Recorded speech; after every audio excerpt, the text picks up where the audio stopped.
How much money do you actually need to live comfortably in Barrie in 2026? Is it really that much cheaper than Toronto? And where does your money go every month? Let's break it down. This video will be especially helpful for you if you are moving from the GTA, downsizing, or trying to decide if Barrie makes the right financial sense compared to where you are currently living. I'm James Myers, a local realtor in the Barrie area.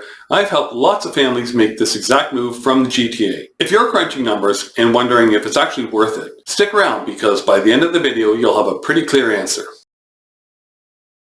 Barrie sits about an hour north of Toronto and is connected directly by Highway 400, which is currently being widened from 3 lanes to 5. It's already 5 lanes to Highway 9 in Newmarket, and the work is ongoing. Most of the bridges have already been rebuilt to accommodate 5 lanes of traffic, so realistically this could be completed within a few years. That is going to make commuting noticeably easier, and if you're thinking long term, buying before that happens might be a smart idea. One of the biggest reasons people move here is housing. It costs considerably less than in Toronto, and the gap is bigger than you may realize. If you want to test the waters before buying, renting in Barrie is a viable option. In fact, Barrie used to be among the top 5 most expensive places to rent in Canada, but in 2025, it didn't even crack the top 10. Right now in Barrie, you can rent a 3-bedroom detached house for around $2,200 to $2,500. A 4-bedroom house costs a little bit more. A 2-bedroom condominium is in the low 2000s range. Compare that to Toronto, where a 2-bedroom condominium regularly rents for between $2,800 to $3,200. Right there, you're saving hundreds of dollars a month just in rent. The average price for a detached house in Barrie is around $770,000. That same average price for a detached property in Toronto is over $1.5 million. That's not a small difference. That's life-changing money. Let's put that in real mortgage payment terms. On that $770,000 house with 20% down, at current rates, your mortgage payment will be between $3,300 and $3,600 a month, depending on amortization and the interest rate you get. On a $1.5 million house in Toronto with the same 20% down payment, your mortgage payment is going to be between $6,700 to $7,000 a month. That's a difference of $3,400 a month, money that stays in your pocket. Condominiums tell a similar story. Average price for a condominium apartment in Barrie is around $520,000 compared to Toronto where it's over $630,000, and the condominiums in Barrie are generally a little bit larger in square footage. Property taxes on that average price house in Barrie generally run around $5,500 a year compared to Toronto where they're about $7,500 a year. If you want to keep up to date on Barrie home prices, I post a monthly market update right here on this channel. Be sure you're subscribed so you don't miss any of those updates. Barrie's public transit system has been expanding. A monthly adult fare pass is $93, a student pass is $71, and a single-use fare is $3.50. It's not Toronto's TTC, but for getting around the city, it does the job. The city is actively improving the routes, so this is an area to watch. Groceries in Barrie are comparable to the GTA.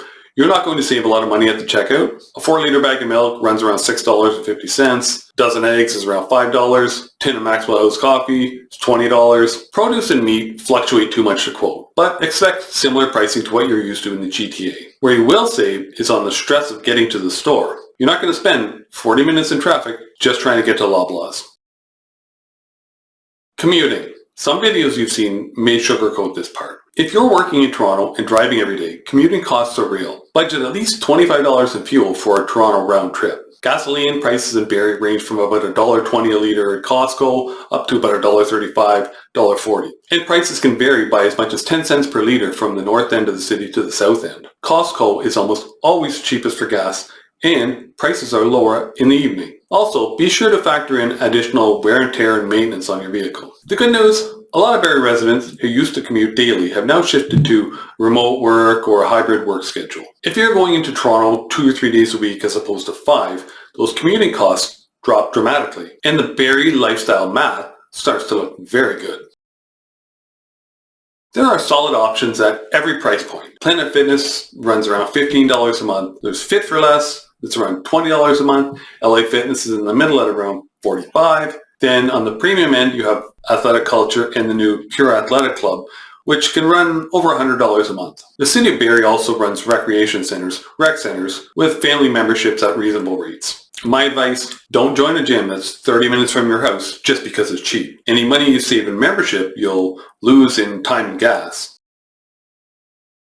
Most areas of Barrie have access to top-level internet service. Bell 5, Rogers Xfinity, both service the city. Bundle pricing with TV and internet and phone can vary quite a bit, but expect to spend at least $60 a month up to $130 a month, depending on what kind of promos they have out there and how well you negotiate. And yes, always call it to negotiate. Both those providers will generally come down on price from their advertised rates when you get them on the phone.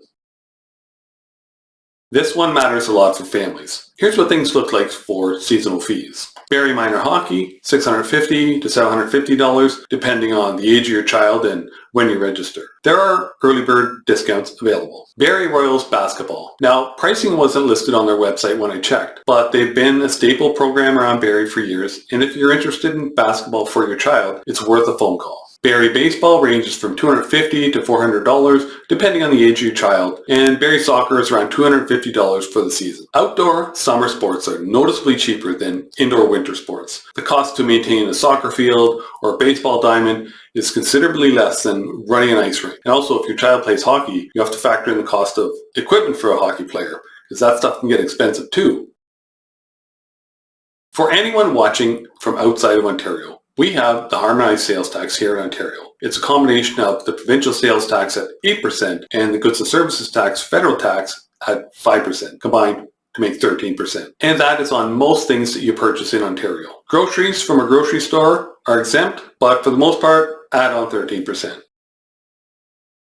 Let's say you're a family of 4 buying an average detached property in Barrie. The rough monthly picture is mortgage, $3,300 to $3,600, property taxes, $450, groceries, $1,000 to $1,200, TV and internet bundle, $130, gas for just local driving, $200 to $300, a couple of kids in sports, $200, and a mid-range gym membership, $45. You're looking at roughly $5,300 to $5,900 a month in core expenses. That's before any entertainment, eating out, clothing, or savings. That same lifestyle in Toronto would be closer to $9,000 a month. That gap is real money. Year over year, it's the difference between building equity and financial breathing room or constantly feeling stretched.